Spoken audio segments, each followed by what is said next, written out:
Hey there, I'd like to show you a couple of examples of how to use a walking foot. Now if you're unsure about a walking foot, here it is. It's got two feet that sort of chomp the fabric through across the feed dogs, and what it does is it does some quilting or sews fabrics without it puckering, and it sort of takes all the layers of fabric nicely. I use mine mostly for doing quilting on various projects, and when I use mine I like to make my stitch a little bit bigger. So if your machine comes up at 2.4 or 2.6, I like to put my machine at 2.8 so that I've got a bigger stitch than the regular for the quilting, which gives a really nice finish. So just to show you, here's some quilting I've done on one of these bags, and these bags or storage boxes, what it does is when you quilt it, it gives it more stability. So this is one where I've used sort of quite a free quilting technique here. I like to call it the trellis effect, which really is just a name for something that just makes it very easy, but it's very effective, and you can do this using different colored threads.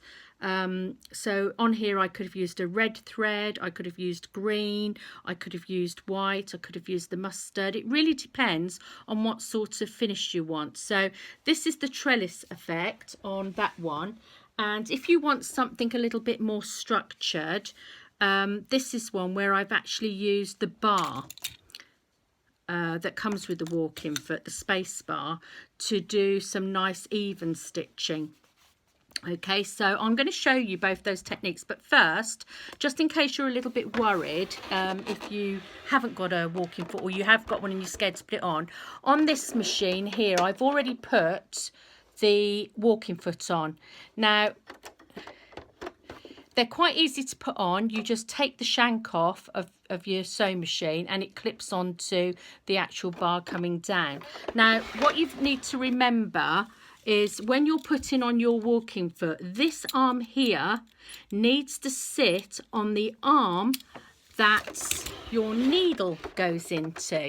Okay, so this is the one where the needle goes into. Can you see that that arm is sitting on top of that?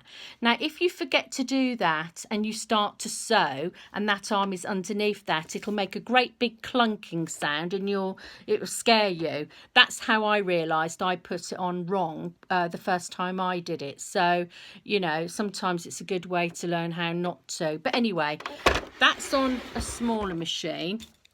So when you're putting on your walking foot, just try and remember that that bar there, that arm, sits on the bar that the needle goes on, so that when your machine is sewing, when it's going, this moves up and down with the needle. Okay, so there we go. That's how you put your walking foot on.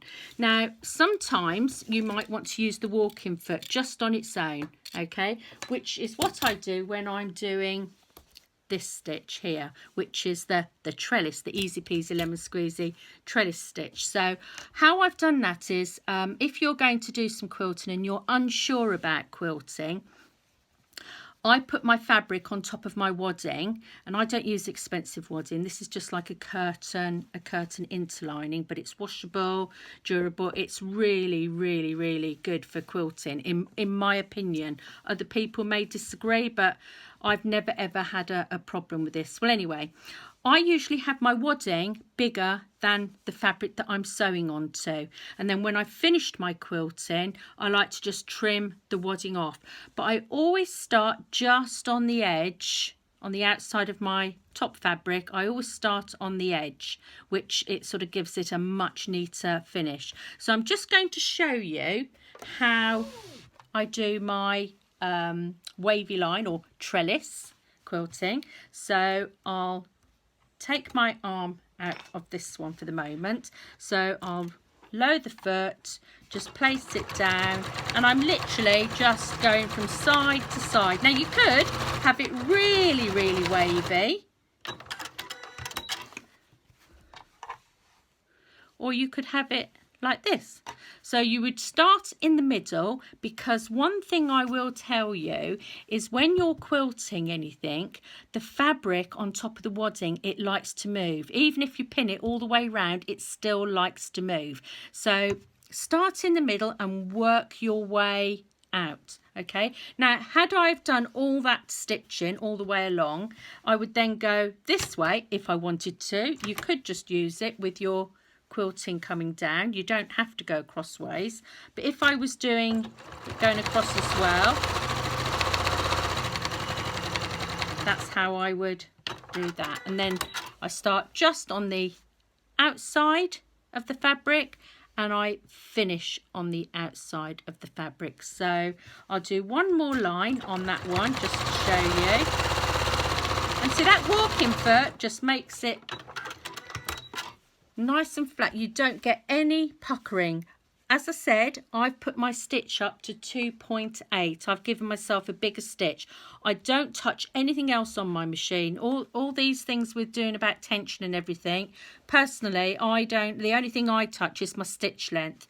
So there you go, 2.8. So I think that looks pretty neat. And when that's all put together, brilliant. Now, the other one for quilting is if you want a really accurate measurement between your lines.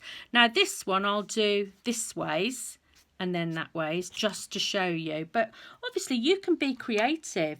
So I'm just going to put my arm, mine slots into this on this one, but on this one and on most of them it just pops in. Can you see that? And you can pull that out or in depending on how far apart or close together you want your stitching.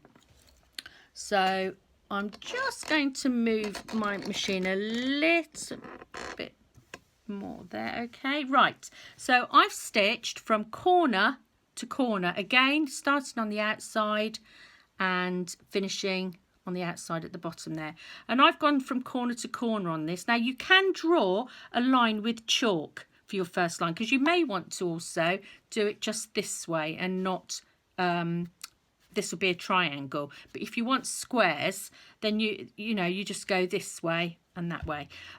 So to get your first line, what I would suggest is that you use a ruler and some chalk, or a gel friction pen which you can iron off. So you can use that as your guide for your first row of stitching. Now that's my first line. I'm going to decide now how wide I want my stitching lines. So I've decided that that's about right. You can use a tape measure if you want, or you can just guesstimate it. But now I've decided on that as the measurement, I won't touch that arm again, because if I touch the arm it'll change the measurement. So I'm leaving that as it is to do this project. So here we go. The arm sits on that first row of stitching that you've done. That's very important. Now you don't need to watch the needle when it's sewing. The needle knows exactly what it's doing. The machine knows what it's doing. What you need to watch is that arm on that stitching, because if you take your eyes off of that, you'll start to go all over the place and it won't be a nice straight line that you're doing here. If you're doing the wavy line, it doesn't matter because that's a wavy line. But when you want more accurate stitching, you must keep your eye on this bar here. Okay, not the needle. So here we go, keeping an eye on that bar here, into the ends.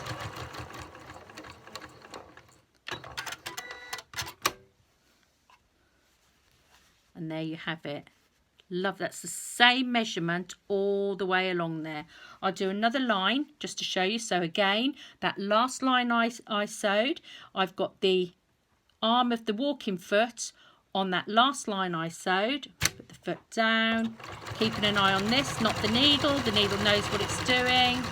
Stitching along, stop, and there we have it. Now when you're coming over this other side, all you do is turn your fabric round and do exactly the same and just work your way out. Okay, look like. So, okay, now let's imagine that this is all done now. I'm going to do the stitching coming this way along. So I'll just do it by eye for the moment, and I'll do my first row going from corner to corner.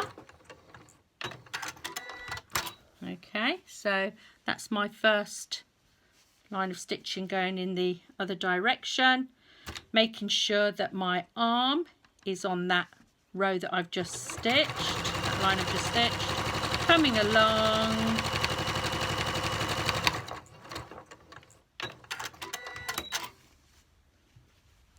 So there you have it. Okay, you see that? And you could just go from one side to the other side if you want to. Really, if you're doing quite a large piece of quilting, it can get a little bit tedious. I think that's why I sometimes use the trellis one, because it's a little bit quicker. But that is how easy it is to create a nice bit of quilting. Okay. So there you have it. I hope that's taken some of the fear out of using a walking foot away. And yeah, have a go. Have a go on some little samples like that until you get used to it. But I use my walking foot for quite a few different projects actually, not just for quilting. I use it if I'm going through anything more than 2 layers of cotton, because then it really does help to feed the fabric through without it puckering. So I hope you enjoyed that quick little demonstration on how to use a walking foot. Thank you for watching.